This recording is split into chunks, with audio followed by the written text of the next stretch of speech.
Cette année, en fait, est marquée par, vous voyez, l'avancée technologique, puisque simultanément, en fait, nous projetons sur Montpellier avec l'intervention aussi en co-animation de Philippe Adjet, référent au niveau de l'Ordre des experts comptables.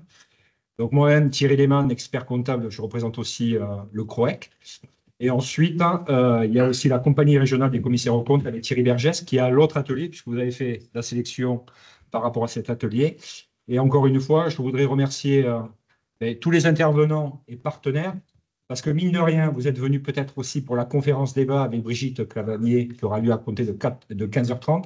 Mais nous fêtons aussi les 10 ans, en fait, du Forum des associations. Donc, un petit souvenir aussi par rapport à Jérôme Laure-Blanchet, que certains d'entre vous puissent connaître. Donc, cet après-midi va être organisé de la façon suivante. Donc, l'atelier, il va falloir qu'on tienne compte des créneaux de 14h à 15h. Donc, ici présent, Jean Savès, qui est commissaire aux comptes. Ensuite, nous avons Erwan Fabre, délégué régional auprès du mouvement associatif. Christelle Milan-Périco, expert comptable. Et on a la joie en plus de recevoir une Montpelliéraine, si je ne me trompe pas. C'est ça. Hein, donc, c'est très sympa d'être venu aussi pour présenter cet atelier. Et ensuite, il y aura une demi-heure de battement, histoire que vous puissiez prendre un café, partager avec nos différents partenaires qu'il faut aussi remercier. Hein, la G2R, la mondiale, la Banque Populaire, donc Occitanie et Sud, la Matmut, et j'oublie pas non plus le centre de gestion agréé Midi-Pyrénées. La conférence aura lieu de 15h30 à 17h. Alors, c'est un format conférence, mais débat, avec l'intervention donc, de Maître Brigitte Clavanier. Je vous laisse la parole. Merci. Ça marche. Merci Thierry. Tout le monde m'entend? C'est bon? OK. Donc bonjour à toutes et tous, enchanté. Alors, on est un peu trempé par l'arrivée. Du coup, on vous propose donc un premier atelier. Merci beaucoup. Je ne sais pas si c'est mieux. C'est mieux. OK, super. On va continuer comme ça alors.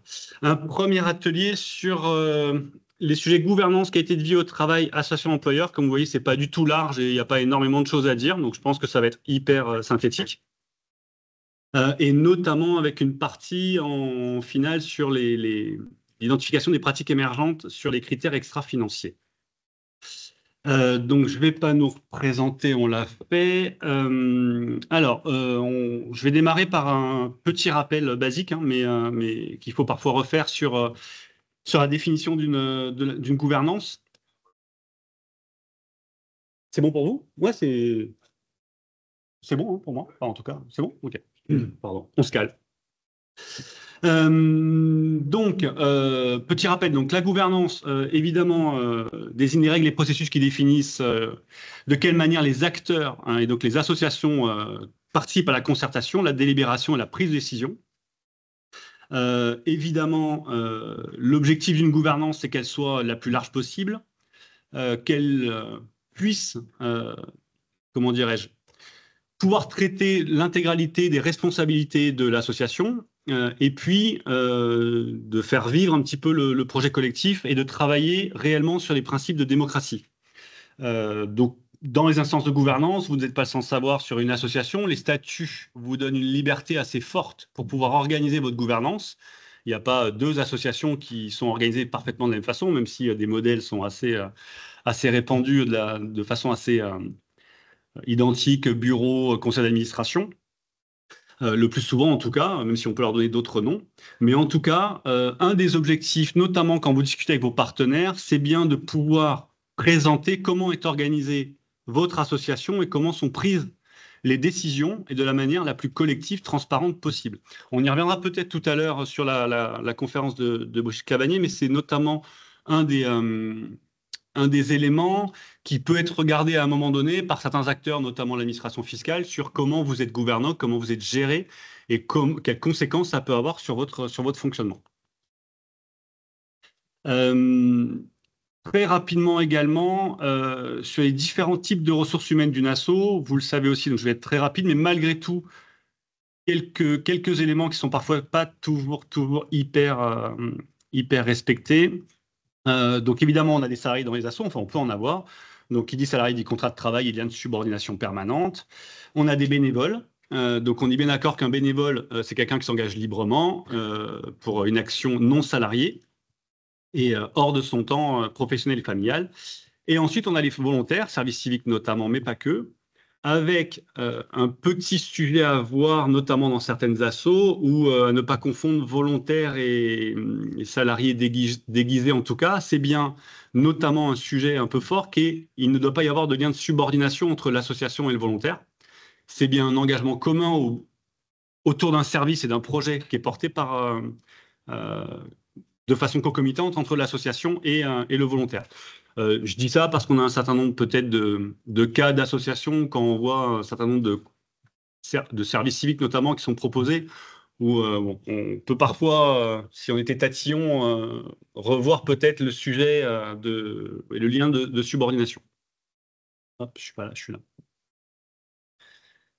Alors, on voulait vous faire un petit focus sur le bénévolat pour plusieurs choses. D'abord, on viendra un petit peu derrière sur une situation un peu sociologique et statistique du moment sur le bénévolat, puisque évidemment, le bénévolat constitue une des bases des principes de gouvernance et des gouvernances des associations.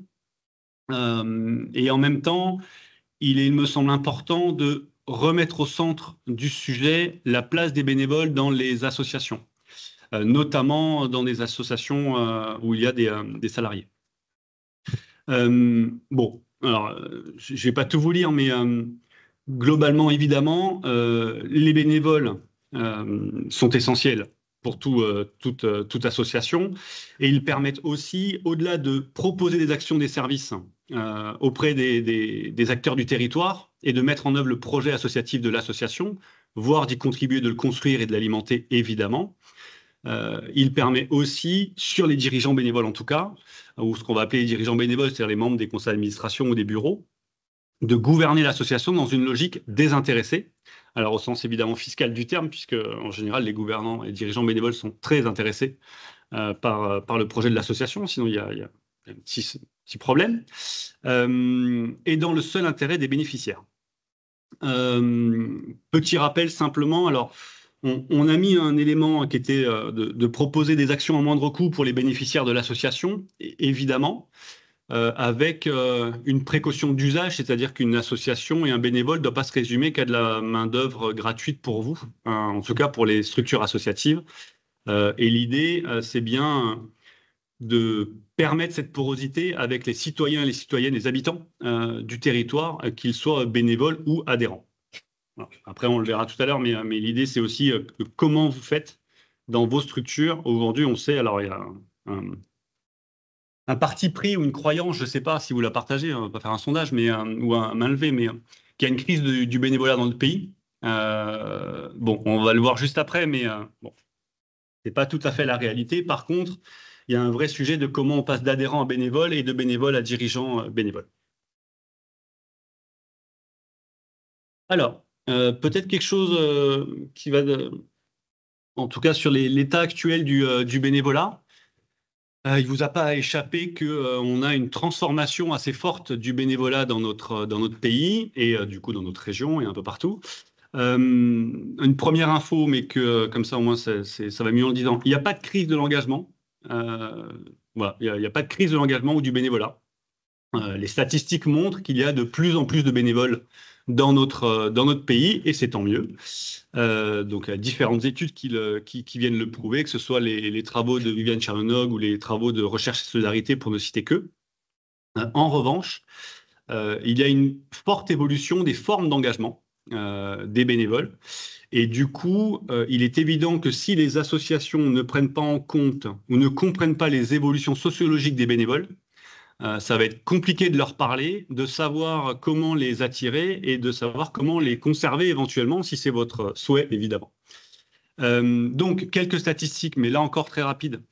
Donc, 38% des Français et des Françaises donnent de leur temps, 44% des moins de 35 ans s'engagent, ce qui veut dire que c'est la classe d'âge la plus importante à s'engager. Donc, moi, j'aime beaucoup participer à des réunions avec des dirigeants bénévoles ou des soirées de bénévoles où tous les présidents de présidence nous disent les jeunes ne s'engagent plus, c'est catastrophique. En fait, c'est factuellement faux. Alors peut-être qu'ils ne s'engagent pas dans leur association ou dans laquelle ils sont, mais en tout cas, les jeunes s'engagent. Peut-être que, non, c'est après, je vais le dire.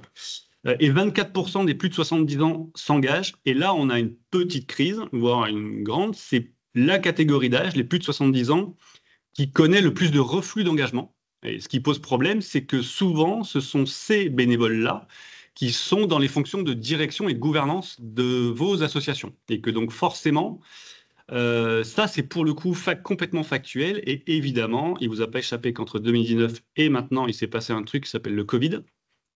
Et que c'est à ce moment-là que l'engagement des plus de 70 ans, c'est largement en baisse. 10%, 10 points, c'est quand même énorme. Donc, bon, quelques stats aussi pour vous dire que il y a aussi beaucoup de bénévoles qui s'engagent hors association, hors organisation, donc soit étant personnel, ou en tout cas dans des collectifs informels. Alors, on va prendre un exemple très basique, il n'est pas basique du tout, mais bon, c'est plutôt assez commun. C'est notamment chez les jeunes un souhait d'être dans l'action opérationnelle, de faire réellement évoluer les pratiques et les politiques publiques, et donc notamment vont plutôt s'engager dans des collectifs informels, notamment autour des questions environnementales ou sociales, pour tenter d'avoir une action très, je ne vais pas dire radicale, mais très opérationnelle de suite pour essayer d'avoir une rupture avec les politiques publiques, et ne voit plus forcément les associations comme, ou de moins en moins, comme des lieux où finalement on peut faire évoluer de façon rapide les politiques publiques, tous les choix qui sont à l'œuvre, les choix sociétaux qui sont à l'œuvre, parce que les assos peuvent être considérés comme des lieux de consensus, où le consensus, ça prend du temps, et donc de faire évoluer des politiques, ça prend du temps, et donc peut-être que sur certaines urgences, il y a de moins en moins de temps. Un autre élément peut-être sur l'engagement, notamment des jeunes, c'est un engagement qui est de plus en plus ponctuel. C'est-à-dire que, et il est multifactoriel, c'est-à-dire multi-cause. C'est-à-dire que là où vous avez sans doute dans vos associations des dirigeants bénévoles qui sont là depuis quasiment la création ou l'origine de l'association, aujourd'hui, on est plutôt sur de l'engagement choisi, de moins en moins subi, sur des temps plus courts, sur des choses très opérationnelles, et donc plutôt être sur plusieurs associations.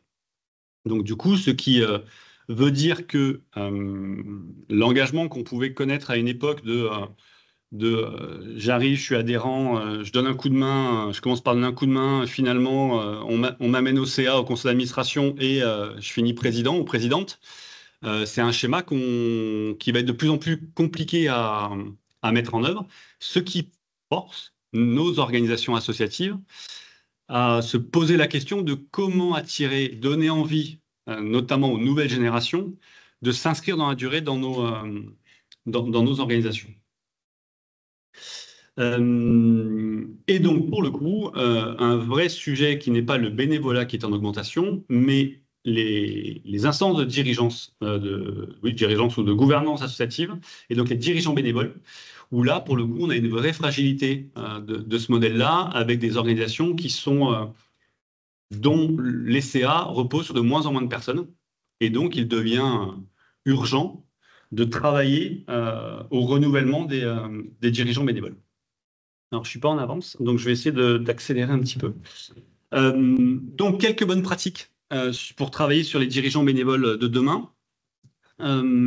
Évidemment, formaliser un petit peu leur arrivée, leur expliquer quel est votre projet associatif, leur expliquer les différentes formes de responsabilité qu'ils peuvent prendre, de la plus légère à la plus importante. Ne pas hésiter, ce qu'on ne faisait pas forcément, à savoir qu'est-ce qui les intéresse, quelles sont des idées d'action, de projets qui peuvent être portées en cohérence avec votre projet. Et puis, une source de motivation aussi de plus en plus importante chez les bénévoles, c'est de monter en compétence, ou en tout cas de faire reconnaître quelque chose et de faire réseau ou de monter en compétence, et donc de voir quels sont les types de formations que vous pouvez formaliser ou leur proposer est aussi intéressante. Dernier point qui a été pointé sur plusieurs enquêtes, parce que c'est assez étonnant, en tout cas, enfin étonnant, je ne sais pas si c'est étonnant, mais la convivialité dans les assos est quelque chose de recherché par l'ensemble des bénévoles. C'est-à-dire que nous, on ne s'y attendait pas forcément, mais en tout cas, de partager des moments, des temps, des AG, des repas, c'est quelque chose qui est extrêmement important. Bon, ça, je vais passer très vite parce que voilà, les organes de fonctionnement, donc ça, vous le savez aussi, je suppose, évidemment. L'Assemblée générale qui est le vrai lieu de décision de l'association, le conseil d'administration qui agit par délégation de l'Assemblée générale, et le bureau qui est l'émanation du conseil d'administration. Ce qu'on disait tout à l'heure, c'est qu'une asso est assez libre de s'organiser comme elle le souhaite via ses statuts et son règlement intérieur. Dernier petit mot sur l'association employeur. Alors, on a l'habitude de dire qu'une asso n'est pas une entreprise, mais c'est aussi une entreprise, sauf que ce n'est pas une entreprise comme les autres. Alors, au sens légal du terme, c'est une entreprise. En tout cas, elle est considérée comme telle. Avec des obligations employeurs quand vous avez des salariés qui sont identiques à celles de tout droit privé. Je le dis parce que, notamment peut-être pendant le Covid, on a un certain nombre d'associations qui ne se sentaient pas entreprises et qui n'ont pas bénéficié ou qui n'ont pas demandé des aides qui étaient réservées aux entreprises, donc à toute forme d'entreprise. Et on a des obligations, y compris sur la santé physique et mentale des salariés, de protection en tout cas, qui s'appliquent à nous. Et une entreprise pas comme les autres, parce qu'évidemment, l'objet social prime sur tout le reste. Et donc, quelques points de vigilance. Ne pas négliger la responsabilité employeur, donc avoir quelqu'un au sein de vos conseils d'administration qui est, si ce n'est pas le président ou la présidente, qui est dédié un peu à ces fonctions-là. Il y a plein d'outils, d'aides, de dispositifs qui sont là pour vous aider, que vous soyez une asso employeuse, évidemment, ou même pas employeur, ou pas encore employeur, pour vous aider à respecter l'ensemble des règles conventionnelles, légales, juridiques qui s'imposent à vous. Donc, on a remis qu'un salarié n'était pas un bénévole, mais ça pose notamment la question des participations au conseil d'administration le soir, des choses comme ça, ou voilà, bref. Donc faites aussi attention à ces détails qui n'en sont absolument pas. Voilà, et je vais passer la parole à Jean. Et si vous avez des questions, voilà, on ne l'a pas dit parce qu'on n'a pas démarré sur les chapeaux de roue, mais si vous avez des questions, n'hésitez pas à lever la main pendant les interventions et qu'on puisse éventuellement les prendre et y répondre. Merci. Merci. Alors, la partie 2, c'est la partie un peu formelle. On verra après la partie 3 intéressante sur les projections que vous pouvez avoir, mais là, on va balayer rapidement des choses que vous savez, vous connaissez déjà, mais c'est bien de le parler. Donc, sécuriser votre gouvernance, l'organisation de pouvoir au sein de l'association. Alors, au niveau de votre association, bien sûr, vous avez des statuts, et toujours intéressant, si vous vous posez des questions, d'aller à la source, vos statuts. Et vous verrez que si vous relisez vos statuts, vous avez une fois sur deux la réponse dans les statuts. Alors, elle est souvent composée d'un conseil d'administration, instance de décision, pas obligatoire, excepté pour les associations reconnues d'utilité publique, puisqu'on peut avoir une AG directement au bureau, en sautant l'étape conseil d'administration. Et le bureau qui est chargé de l'exécution des décisions prises lors de l'Assemblée générale ou lors du CA. Donc, on a l'exécutif, le bureau, et puis le conseil d'administration. Et en verra plus loin, on a l'Assemblée générale après, au-dessus, qui rassemble l'ensemble des adhérents. Donc, dans le bureau, vous avez un président, un trésorier et un secrétaire, 3 postes minimum. Après, c'est à définir, il peut y en avoir plus, avec des adjoints, des vices. Donc, le président ou la présidente représente l'association dans les actes de la vie civile et dans le cadre des délégations et des mandats qui lui sont confiés. Donc, voilà, chose importante, délégation et mandat. Là aussi, si vous relisez les statuts, et après, ensuite, si derrière, il y a des contrats, des délégations, toujours si vous prenez vos fonctions, ou si vous vous posez des questions, d'aller toujours voir dans les statuts et les délégations et les mandats, puisque, effectivement, tous les actes du président peuvent être encadrés, plafonnés, et c'est primordial de vérifier si effectivement il agit dans le cadre de ses fonctions. Puisque derrière, sinon, il pourrait être, bien sûr, sa responsabilité pourrait être remise en cause. Le trésorier contrôle les recettes, les dépenses et les équilibres financiers. Il tient la compta, il fait les comptes et il les présente à l'Assemblée. Et le secrétaire veille au bon fonctionnement juridique, tenue des registres, déclarations, convocations. Voilà. Bon, ça, vous savez, je passe. Voilà. L'organisation des pouvoirs au sein de l'association, donc les statuts qui fixent les règles. Hein. Donc, toujours revenir au statut, c'est fondamental, c'est l'acte fondateur. Les pouvoirs du président sont généralement les suivants. Donc, il représente l'association, il engage l'association en tant que représentant, mandat contractuel, ce qui veut dire que il peut avoir des limites dans son engagement, toujours pareil. Donc, il faut s'y référer. Il signe des contrats et il peut agir et représenter en justice. À défaut, donc, les dispositions statutaires conférant au président l'exercice de l'action de la représentation en justice, ou lui conférant très expressément le pouvoir de représenter l'association dans tous les actes de la vie civile, le président ne peut agir en justice que sur habilitation expresse conférée par l'organe compétent pour prendre la décision l'habilitant. Ça, c'est un conseil d'État, ce qui veut dire qu'effectivement, pour agir en justice, il faudra une autorisation du conseil d'administration ou du bureau à minima. Une délibération expresse de l'Assemblée générale ou du conseil d'administration, selon les statuts, peut être nécessaire. Il faut se référer là aussi au statut. Attention, à défaut de décision, elle est entachée de nullité. Donc, ce qui peut poser des problèmes, effectivement, si vous avez licencié que, par défaut, vous n'étiez pas autorisé à lancer le licenciement. On peut passer à la slide suivante. L'organisation des pouvoirs. Donc, on en a parlé. Donc, la délégation, effectivement, permet de transférer une personne salariée ou mandataire une partie de ses pouvoirs. Donc, le président peut déléguer une partie de ses pouvoirs. Alors, bien sûr, ça devra être encadré. Donc, là aussi, la délégation de pouvoir devra être écrite et limitée. Permet d'éviter le risque de confusion entre dirigeants de droit et dirigeants de fait. C'est fondamental. Et on vous mettait, donc, le président délègue généralement au directeur une partie de ses pouvoirs, puisque le président n'est pas forcément toujours là. Le directeur, c'est un salarié, oui. Donc, ses pouvoirs doivent être clairement spécifiés et dépourvus d'ambiguïté. Donc, on vous incite effectivement à rédiger ces délégations et encadrer ces délégations. Les délégations doivent être écrites et approuvées par les organes de décision de l'association. L'organisation, toujours des pouvoirs, conditions de validité. Cette délégation doit être certaine et confiée à des personnes compétentes et dotées de pouvoir. Donc, bon, bien évidemment, la délégation que vous donnez, elle doit être proportionnelle aux fonctions de la personne qui va l'exercer.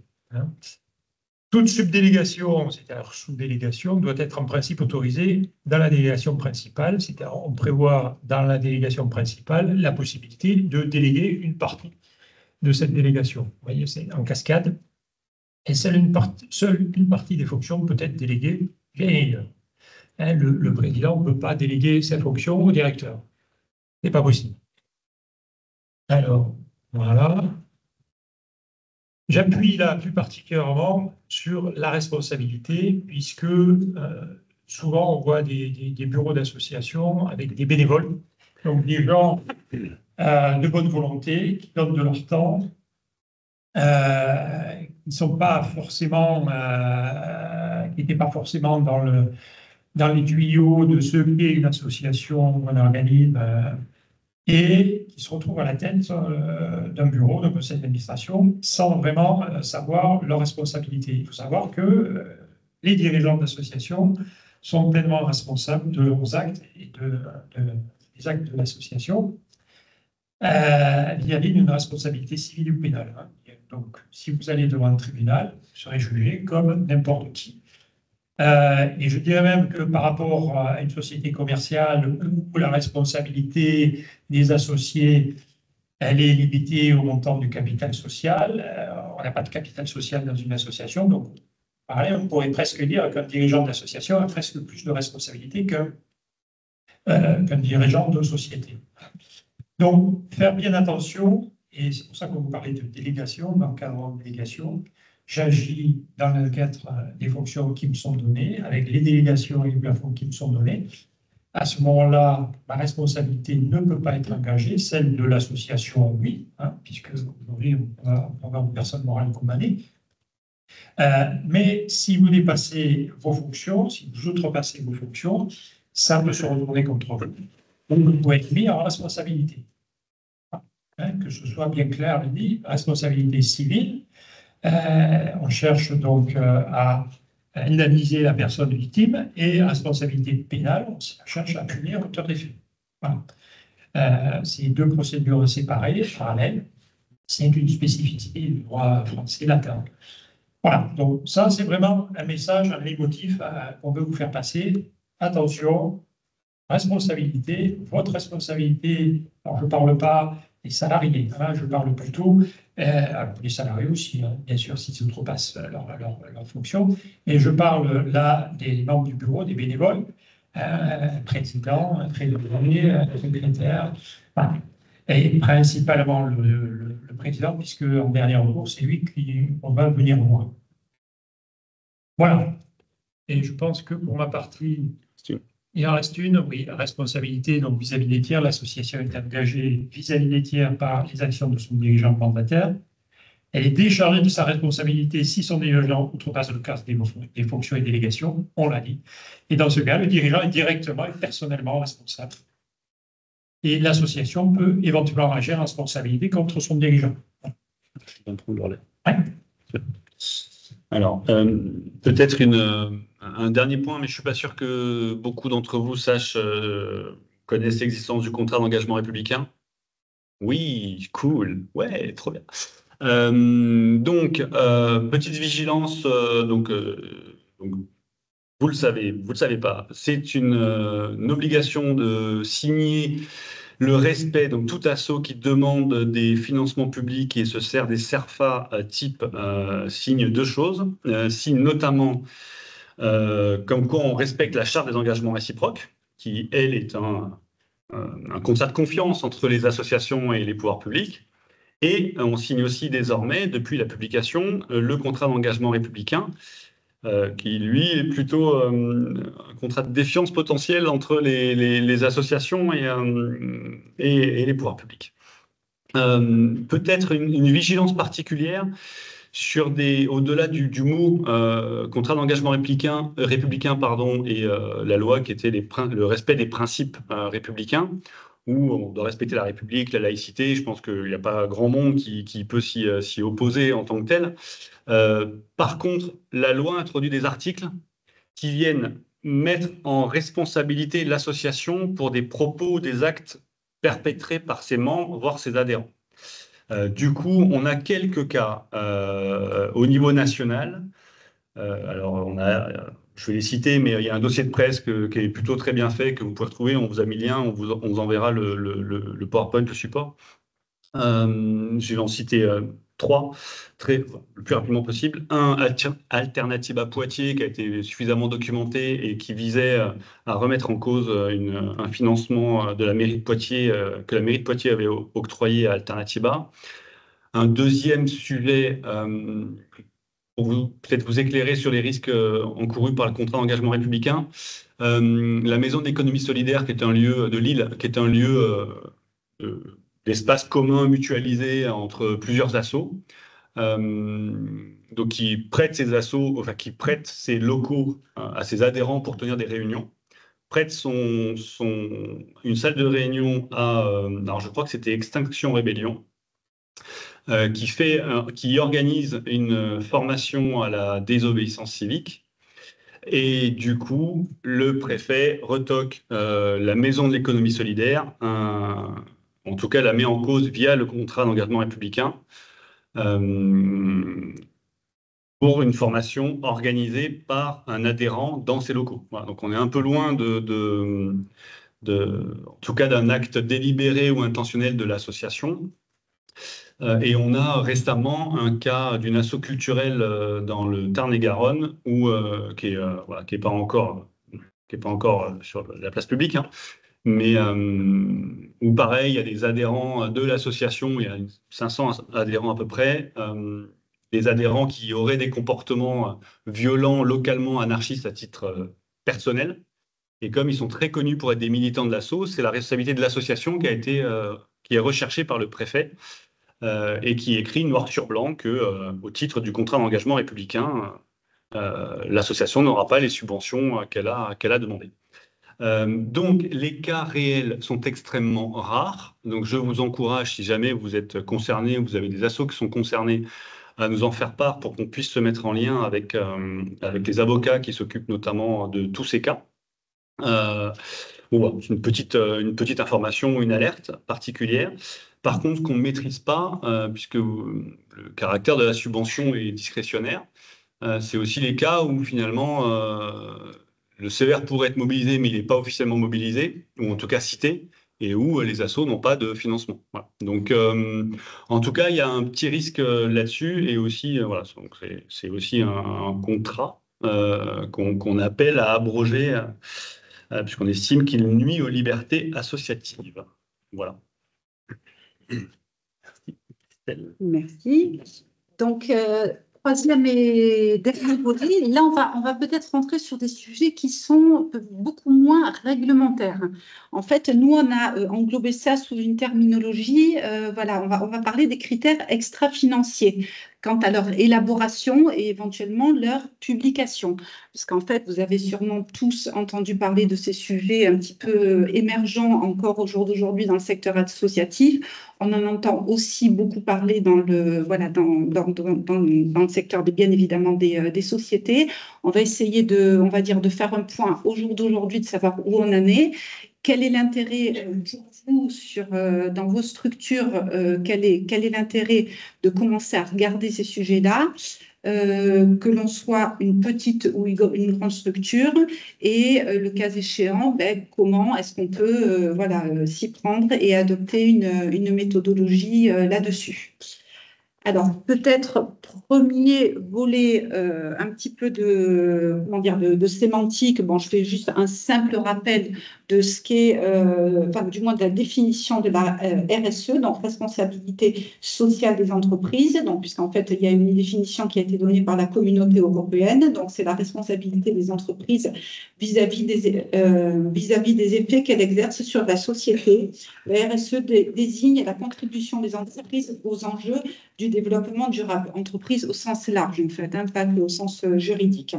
Et ensuite, effectivement, autre point peut-être clé là-dessus, il y a une définition dans la norme ISO qui donne du moins le périmètre, le champ d'application de ces critères. Donc voilà, je les cite. Donc effectivement, la gouvernance, les droits de l'homme, les relations et conditions de travail, l'environnement, la loyauté des pratiques, les questions relatives aux consommateurs, les communautés et le développement local. Donc, vous voyez qu'on parle de choses extrêmement larges. On n'est pas que sur des critères purement environnementaux, et ce qui fait peut-être un petit peu le lien avec ce qu'on a vu précédemment, ce qui touche aussi la gouvernance, c'est peut-être un petit peu notre fil rouge aujourd'hui, parce qu'effectivement, avec Jean, en tant que professionnel, on va dire des chiffres, on va regarder la gouvernance, bien évidemment, sur des aspects réglementaires et sécuritaires pour sécuriser l'association, mais ça peut être aussi un bon moyen pour finalement commencer à instaurer aussi des critères sociaux et environnementaux au travers de la gouvernance que vous allez construire dans vos structures. Alors, un petit zoom sur peut-être les enjeux. Pourquoi s'intéresser à ces critères-là? Donc, effectivement, ils sont multiples. Ça permet donc effectivement d'intégrer ces critères. Ça permet d'évaluer l'engagement responsable des associations, de communiquer autour de ça. Quels sont les engagements et les actions concrètes qu'a mené la structure associative. Ensuite, et on le voit, c'est déjà effectif au jour d'aujourd'hui, un lien presque direct avec les financements que l'on va obtenir, financement au sens large, parce que effectivement, on commence à voir, notamment dans des banques mutualistes, on a des financements qui sont, des taux qui peuvent être proposés, qui sont différents selon le financement que l'on sollicite, et notamment s'il est fléché sur des actions à vocation durable. Hein. Donc ça, c'est vraiment quelque chose qui existe au jour d'aujourd'hui. et qui va très certainement continuer à s'accélérer dans le temps. Donc, ça veut dire qu'il va peut-être falloir se préparer à fournir quand même un certain nombre d'indicateurs qui puissent nous permettre de répondre à ces critères-là. Et c'est sûrement, en fait, on va en reparler, mais c'est aussi sûrement des choses que vous mettez déjà en place au sein de vos structures au jour d'aujourd'hui. Il va peut-être simplement falloir les mettre en lumière, les formaliser et voilà, un petit peu s'organiser autour de tout ça. Ensuite, parce que sur certaines associations, ça a du sens d'obtenir des labels, des notes, parce que dans leur secteur, dans leur, on va dire, dans le domaine dans lequel elles évoluent, il est courant, il est bienvenu d'avoir ces agréments-là. Donc effectivement, ça a du sens. Et puis finalement, ça a du sens aussi en termes de transparence et de gouvernance.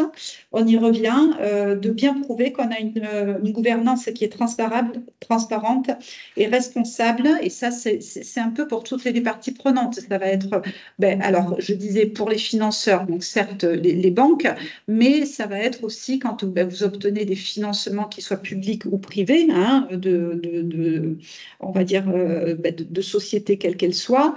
Ou bien on va dire de collectivités et autres, de bien prouver que finalement vous avez un fonctionnement qui respecte ces critères-là.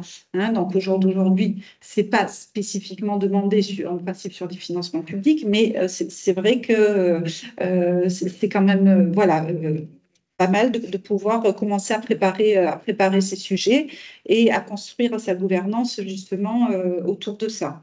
Alors, je pense par exemple, de donner un pouvoir pour s'exprimer aussi des salariés, des choses comme ça. Voilà, il y a des choses que l'on voit de plus en plus aussi dans les structures associatives. Voilà.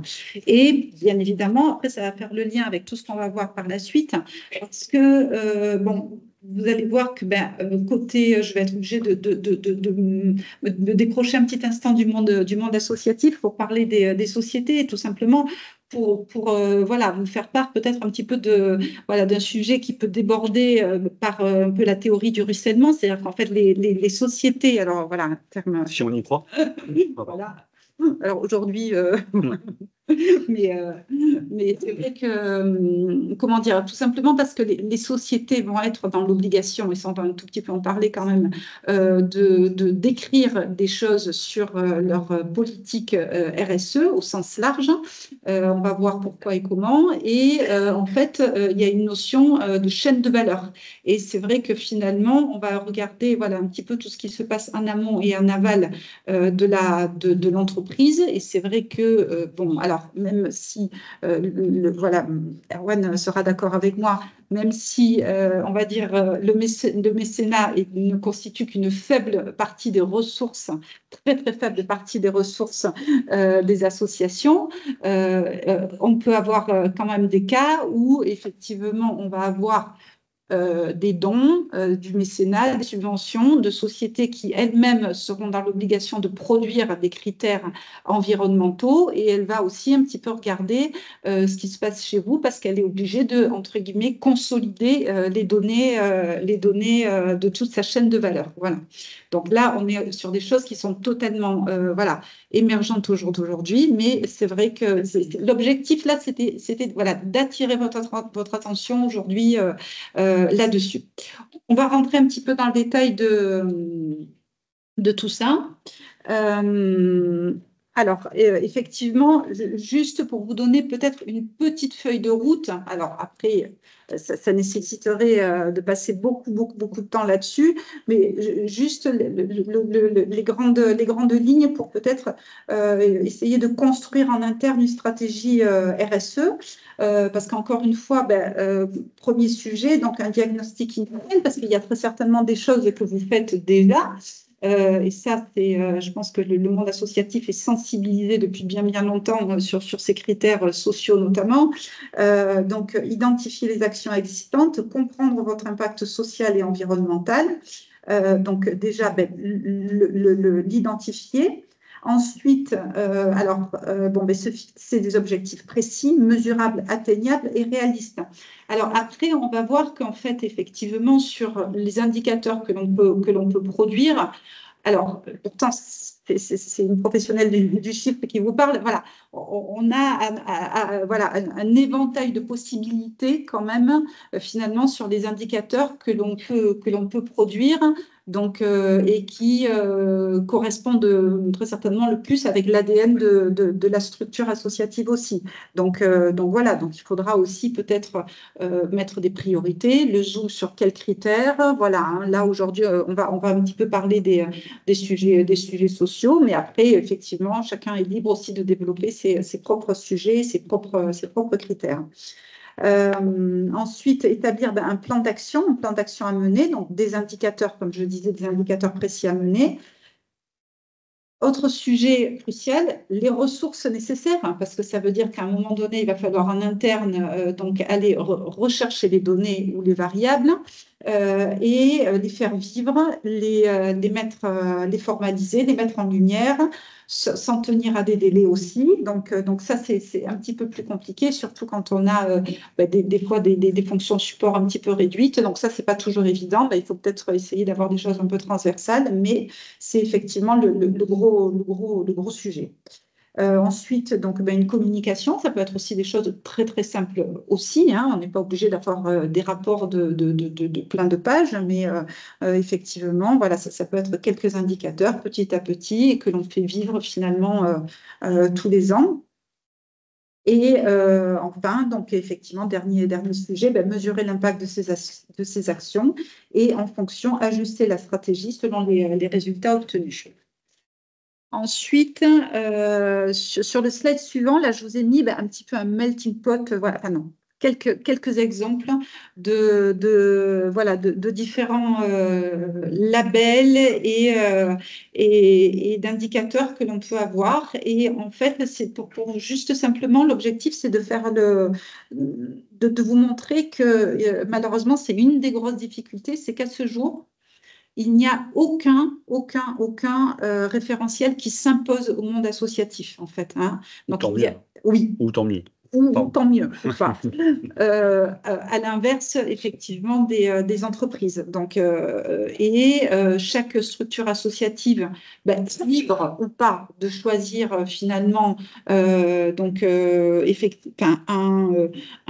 label, d'adhérer à une organisation qui lui impose, entre guillemets, une charte de bonne conduite. Alors, bon, il en existe une multitude, hein, voilà, par secteur, ou bien qui sont fléchés sur un certain nombre de sujets, certain nombre de sujets. Bon, c'est vrai que là, sur des grosses structures associatives, il y a quand même un élément un référentiel qui revient, c'est celui qui résulte en fait de l'ONU. Et donc là, en fait, on a les grosses structures un petit peu internationales, type UNICEF, etc., qui respectent ce référentiel, et avec ce qu'on appelle des ODD, des objectifs de développement durable. Alors, je crois que de mémoire, il y en a 13, quelque chose comme ça.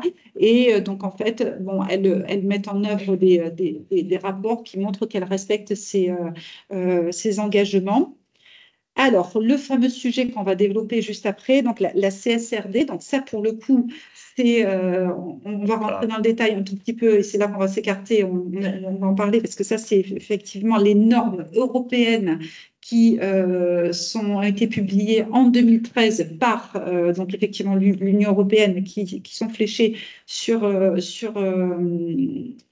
les entreprises, mais on va quand même regarder un petit peu ce qui se passe dans ce contenu-là, parce que là, pour le coup, on va être sur un aspect réglementaire sur les entreprises. Et il y a tout lieu de penser que quand même, on va dire, ce référentiel va un petit peu devenir un élément prépondérant quand même sur tout le référentiel, le panel de référentiels que l'on va avoir. Voilà, donc après, il va falloir du temps un petit peu pour digérer tout ça, puisqu'en fait, on n'a pas encore vraiment de rapports qui sont sortis outre très très peu. Donc, bon, les entreprises vont d'abord s'en imprégner avec leurs problématiques et leurs sujets, mais voilà, on va juste essayer de comprendre un petit peu l'architecture de ces textes. Après, bon, il y en a, je vous en ai mis plein d'autres, et il y a aussi notamment des structures associatives qui ont décidé aussi de se faire labelliser ILO, donc avec les items dont je vous ai parlé tout à l'heure. Voilà. Mais effectivement, gros sujet là-dessus, parce que chacun finalement est libre quelque part voilà, d'utiliser ses propres critères. Dans la continuité juste de ce que je viens de vous dire, donc effectivement, construire sa stratégie RSE, donc il y a le choix des critères qui est crucial. Donc bon, là, je vous ai parlé de la CSRD. Donc je le répète, la CSRD ne s'applique pas au jour d'aujourd'hui, donc ce sont les normes européennes, ne s'appliquent pas au jour d'aujourd'hui en l'état aux associations. Pour le moment, elles sont exclues de ce texte-là, même si on en parle un petit peu volontairement aujourd'hui. Après, bon, sur un plan réglementaire à proprement parler, après, il existe quelques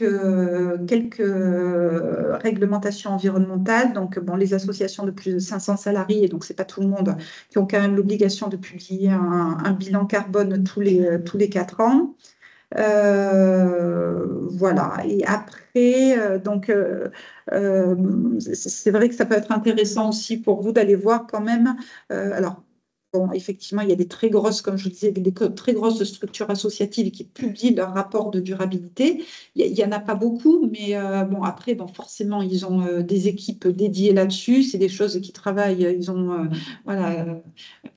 Depuis bien longtemps, et donc bon, ils arrivent à formaliser des choses en lien directement avec leur stratégie. Donc là, on est bon sur des situations, enfin des choses très construites, bien évidemment. Donc pour Oui, il faut que je me dépêche. Ah oui, je me dépêche. Supprimer. Alors, bon, un petit zoom rapide donc sur ce que je vous disais là, les normes européennes. Donc aujourd'hui, enfin, en 2024, en fait, c'est que en gros que les sociétés cotées. Après, on décline un petit peu. 2026, on aura les PME cotées, et ensuite, en fonction des tailles d'entreprise, ça va se décliner jusqu'en 2028. Hein, voilà.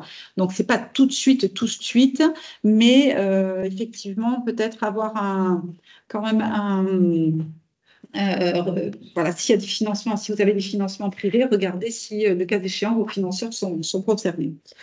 Là, je vous ai mis simplement les thèmes couverts par la norme, et simplement pour attirer votre attention sur le fait qu'on n'est pas que sur des critères environnementaux. Donc, effectivement, bon, bien évidemment, on les retrouve, la pollution, biodiversité, etc., etc. Un critère, 3 piliers, hein, critère social aussi et critère gouvernance. Donc, on est vraiment quand même sur des choses, voilà, autres, hein, égalité de traitement, conditions de travail, le rôle de la gouvernance, le contrôle interne, etc., etc. Et donc, tout ça, savoir si finalement on a un fonctionnement avec une certaine éthique, et encore une fois, la nouveauté de cette norme par rapport aux normes qui existaient précédemment, et notamment par rapport aux normes ISO, c'est cette notion de chaîne de valeur en amont et en aval aussi de l'entreprise. Donc, on va vraiment balayer assez large pour le coup, regarder ce qui se passe autour de la structure associative. Je vais vite. Oui. Juste là, on a fait un petit focus sur voilà, par exemple, les critères. Donc là, de la norme sur notamment le personnel. Donc bon, ben, la norme nous demande de veiller finalement aux conditions de travail, à l'égalité de traitement, et l'égalité des chances.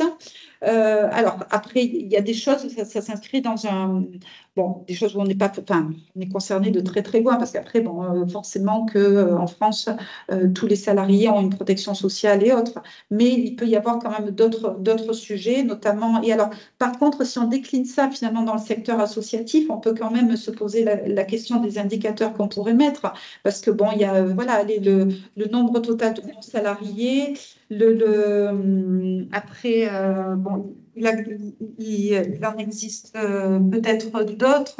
Le nombre de CDI, CDD, les bénévoles, bon, le taux d'absentéisme, la formation, bien évidemment les écarts de rémunération hommes-femmes. Donc ça, par contre, c'est de la donnée que vous avez pour le coup. Il suffit juste aller de quelque part de l'exploiter et de comment dire, et de la travailler.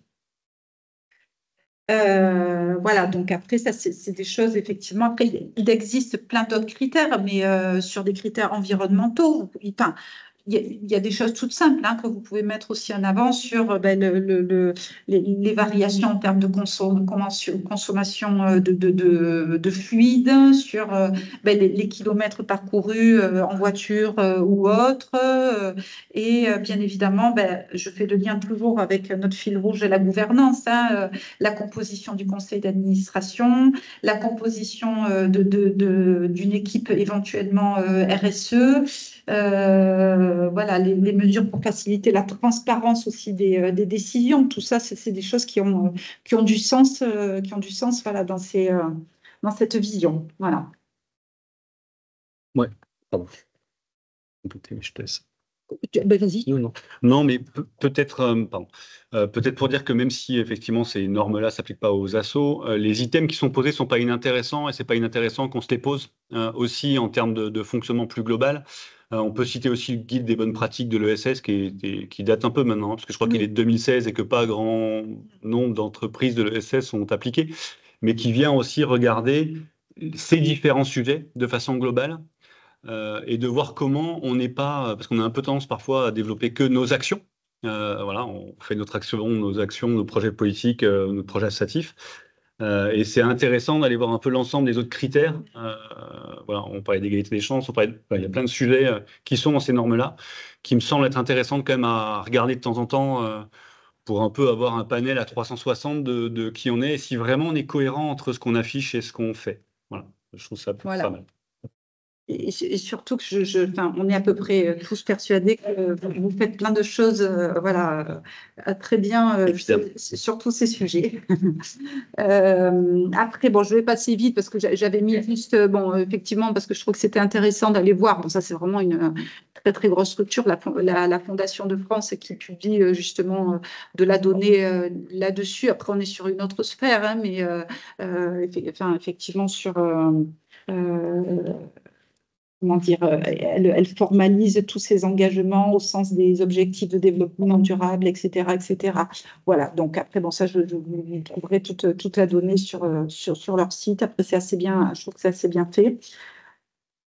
Alors, notre volet aussi, à la limite, tu veux que je te passe la main, ouais, sur la qualité de vie au travail, qui est un peu dans le prolongement de ce qu'on vient de dire aussi, c'est sur des critères, finalement, toujours on reste sur le thème des critères non financiers à proprement parler, mais qui ont du sens. Voilà. Merci Christelle. Alors, petit rappel, c'est de dire qu'effectivement, la qualité de vie au travail ou la vérification de la santé mentale des salariés, c'est une obligation pour les assos, en tout cas employeurs, de s'en préoccuper et de travailler avec les salariés ou les représentants des salariés. Donc, on n'est évidemment pas exempt de toute obligation dans ces domaines-là, loin s'en faut, d'autant plus que, alors ça, c'est une petite enquête qui a été faite auprès de 300 responsables associatifs dans les Hauts-de-France. Alors, on a mis un petit spoiler, mais je ne sais pas pourquoi je parle anglais moi maintenant, mais bon. Que travailler dans le secteur associatif ne diminue pas et ne protège pas contre les risques psychosociaux, évidemment, sinon ça se saurait. Et peut-être identifier les principaux facteurs de risque pointés par les salariés eux-mêmes. Donc, en premier, l'épuisement psychologique général, la trop forte charge de travail, ça je pense que personne ne voit de quoi on parle. La pression liée à la recherche de financement et la perte de sens au travail. Bon, après, il y a d'autres critères comme les tensions avec la hiérarchie ou finalement des relations difficiles ou l'éloignement géographique du lieu de travail. Donc finalement, on est quand même aussi sur des facteurs de risque importants qui sont très liés. Bah, je me suis trompé de PowerPoint. Finalement, aux critères d'attractivité des postes. C'est-à-dire que, assez paradoxalement, quand un salarié associatif cherche un emploi, les critères les plus importants, c'est évidemment, alors c'est bizarre, c'est parce que la rémunération arrive en dernier, je ne comprends pas trop pourquoi, c'est étonnant. Mais les critères plus importants, c'est le sens de la mission et de travail, les valeurs véhiculées par l'asso et le projet de l'asso.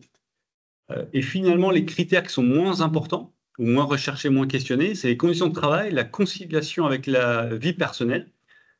Voilà, je ne vais pas faire de généralisation générationnelle. Et l'adéquation avec les compétences. Ce qui veut dire que forcément, les salariés associatifs sont plus exposés aux risques psychosociaux parce que du coup, ce qu'ils cherchent, c'est du sens des valeurs du projet. Et donc, du coup, peut-être qu'ils se protègent un peu moins de ces sujets-là. Donc, il y a un vrai enjeu aujourd'hui, ou en tout cas de plus en plus important, pour les assos employeuses, de surveiller, de veiller, d'échanger régulièrement avec ces équipes pour voir dans quelle mesure voilà, on n'est pas en train de cramer les forces vives de l'asso, que ce sont les salariés, avec les bénévoles. On ne parlera pas tout à l'heure, on n'a pas le temps, mais de parler des bonnes pratiques entre gouvernance et salariés. Je pense qu'il y a plein de choses à faire, à améliorer dans certaines structures, mais ou en tout cas de comment chacun reste à sa place et comment on trouve un bon fonctionnement collectif. Une des solutions ou des pistes intéressantes, c'est comment on laisse l'opportunité aux salariés d'être présents sur les conseils d'administration, ou en tout cas peut-être pas tous, mais une partie aussi pour échanger et pouvoir aussi nourrir et contribuer au projet politique de l'asso. Bon, ouais. Voilà.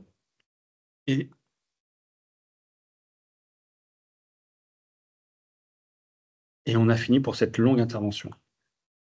Du coup, je ne sais pas si vous avez des questions là-dessus ou sur d'autres sujets. Oui, alors je ne sais pas si je vais essayer de passer le micro peut-être. Tu le fais, Thierry? Merci beaucoup. C'est gentil. Ou à Montpellier aussi, hein. N'hésitez pas.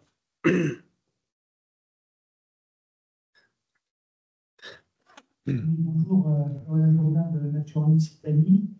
Moi, j'avais deux questions, une qui concerne le bénévolat. Est-ce que vous avez des textes qui permettent de valoriser le bénévolat ou est-ce que c'est à la discrétion des structures? Et ma deuxième question concerne l'utilité publique. Est-ce qu'il faut forcément passer par un respect fiscal ou est-ce qu'on peut faire une attestation sur l'honneur là-dessus? Merci. Alors, je vais hasarder sur le bénévolat. La loi nous dit qu'effectivement, il faut donner le poids du bénévolat dans les associations. Donc, il faut mettre en place un système d'information fiable pour faire remonter l'information, c'est-à-dire les heures. Hein. Donc, vous mettez en place un système d'information qui vous permet de remonter le nombre d'heures réalisées par les bénévoles.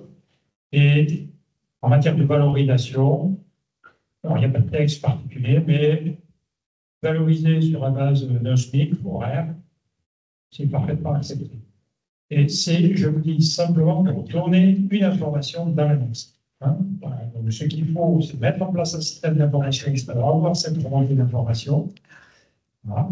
La valorisation, c'est une deuxième chose. Pas de ça. Pas de ça. Tu ne peux pas valoriser les bénévoles. Mais je ne peux pas les payer. Voilà, le SMIC, on connaît. Vous appliquez appliquez le solution. Ah oui, pardon. Par exemple, sur la sécurisation sociale. Tu parles des comptes de casse 8, la valoriser comptablement. Alors, là, on est sur la valorisation qui sera comptable, c'est l'information dans l'annexe. Après, J'ai eu peur. si vous avez une comptable, vous devez enregistrer dans les comptes de la classe 8. Oui, c'est obligatoire. Les comptes extra-comptables qui n'apparaissent pas dans les comptes. Et la deuxième question, rappelez-moi, c'était... Non, c'est la RUP. Voilà, ben je laisse là. Non, alors peut-être pas pour la RUP, ça, je vais peut-être laisser Brigitte. Si tu veux. Hein, voilà. Peut-être sur la valorisation, je ne sais pas, c'est ça la question, parce qu'aujourd'hui, il y a une obligation bêtement comptable de valoriser le bénévolat dans les comptes de classe 8, ce qui peut être intéressant aussi vis-à-vis de certains financeurs et partenaires publics. Après, le bénévole lambda, pardon pour le mot lambda, il n'est pas lambda, hein, évidemment, mais le bénévole de terrain qui vient, qui donne de l'action, qui donne du temps et comment on le valorise, ça, c'est un autre sujet et c'est des choses qui sont parfois très simples.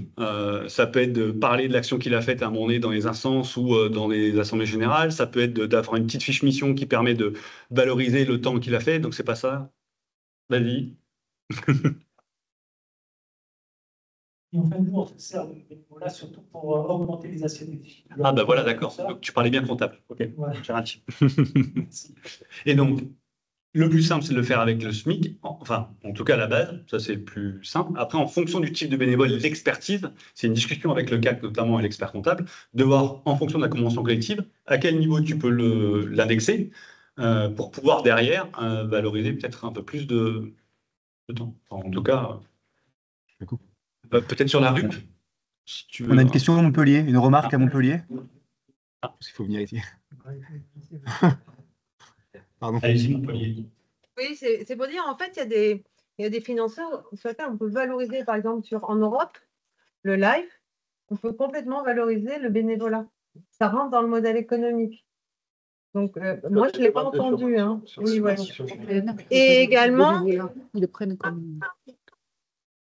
Et également, ça, c'est la valorisation pour l'association, mais on peut valoriser aussi pour le bénévole. Et notamment, il y a ce qu'on appelle le livret du bénévole.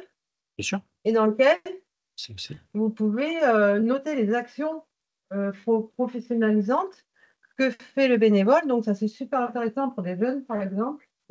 Et ils peuvent l'utiliser dans de la valorisation de compétences auprès d'un employeur après derrière. Et donc, ça, c'est un livret qui a été mis en place par l'État. Et donc, c'est un truc très officiel, quoi. C'est pas un joujou associatif, c'est quelque chose qu'on peut vraiment utiliser dans le cadre professionnel. Voilà. C'est notamment le compte engagement citoyen par lequel on peut valoriser le temps bénévole. Et je laisse Brigitte peut-être répondre sur la RUP.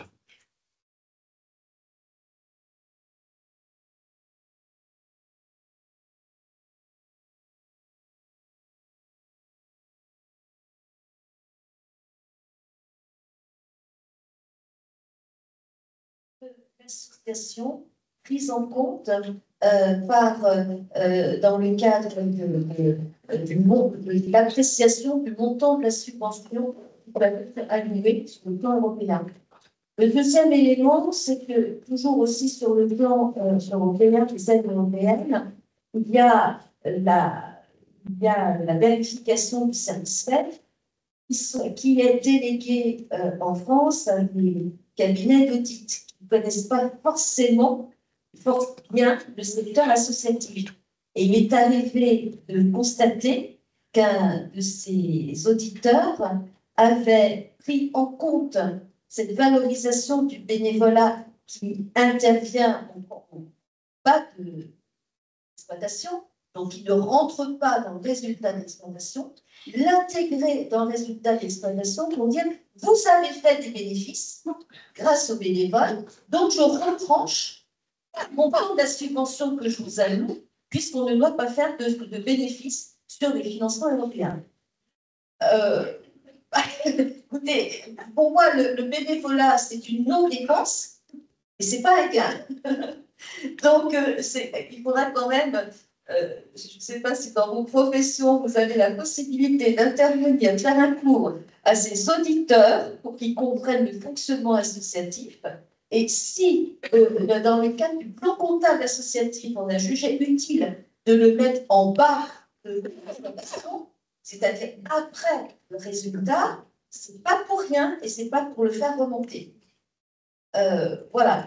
Alors, ensuite, la question posée sur la reconnaissance d'utilité publique. Alors, attention, l'accès au mécénat, ce n'est pas la reconnaissance d'utilité publique, c'est l'intérêt général de l'association.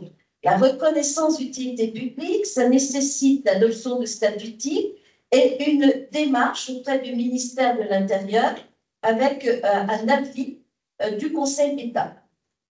Donc, et on est reconnu d'utilité publique par un décret publié au journal officiel, donc du ministère de l'Intérieur et un avis du Conseil d'État. Pour être éligible au mécénat, il n'est pas besoin d'être reconnu d'utilité publique. Il est simplement nécessaire d'être d'intérêt général. Alors, la mission d'intérêt général, c'est une mission qui rentre dans les catégories définies à l'article 200 et 258 bis du Code général des impôts. C'est donc une notion fiscale, en l'occurrence, et ça concerne les associations à caractère social, éducatif, philanthropique, culturel, sportif, défense caractère familial, défense de la langue française, recherche scientifique, etc. Il y a toute une défense de l'environnement. Il y a toute une catégorie qui recouvre assez globalement les missions d'association qui s'adressent à toute personne, présentant l'intérêt général. Pour être reconnu d'intérêt général, il faut exercer à titre prépondérant une activité non lucrative au sens fiscal du terme, c'est-à-dire répondre à ce qu'on appelle la radicalité. Et dernier élément important, il est nécessaire que l'association ne fonctionne pas au profit d'un cercle restreint de personnes. Si ces conditions sont remplies, l'association, sous sa propre responsabilité, peut estimer qu'elle est d'intérêt général et elle n'a pas d'autorisation à demander, formellement, pour émettre des reçus fiscaux. Mais s'il y a un contrôle fiscal, il faut qu'elle soit en mesure de justifier qu'elle répond effectivement à ces critères. Si elle entend consolider sa position, elle a la possibilité de présenter un rescrit fiscal mécénat, mais nous en parlerons dans la conférence.